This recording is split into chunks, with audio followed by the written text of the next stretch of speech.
Right, ndauya manje ndine nyaya yandosangana nayo iri kubudiswa naHonorable Tafadzwa Mugwadi. Pane nyaya iri kunetsa panapa guys, masecos eZANU-PF, nyaya yekuti ndiani achazonosirwa chigaro naPresident Emmerson Mnangagwa. Nyaya iyoyo iri kutenderera zvisingaiti ende vanhu vakawanda vada kuziva nyaya yesuccession iyoyo. So panapa ari kutaura kuti in this summer Hans drop succession talk and focus on building the party until such questions are due next Congress in 2027. Meanwhile, dzidzisai pfungwa dzenyu kumira nezviripo. President Mnangagwa, Vice President Chiwenga and second Vice President Kembo Mohadi, no vacancies, vakuru avaenderwe mberi zvoto zvine mazera ziva zvako. Problem chete one inini yandakaona ine vanhu veZANU-PF, because wanaika zvakuita kunge posti yacho vanhu ava varipo ndo vega vanokwanisa kurana zvinhu izvozvo. Kana varipo vega vamufura vanokwanisa kurana nguva vayakwana chibva imese nepati yacho mubve ipapo kupinde vamwe vanokwanisa already.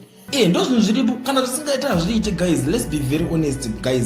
Kana zvisingaiti hazviiti. Kana kusina umwe wamunoti ari better anokwanisa kupinda ipapo, hakuna sirai vamwe vapindewo vatongewo, because pane kuti vanhu varambe vachitarisira kuti yanza anyesa seje zvoto zvine mazera ekuita sei kuti upinde paya already. Imimi zvinhu zvoto zvine mazera kuside kwenyu koko, dzokai kuelection kamuone kuti hazvina mazera zvotozvo.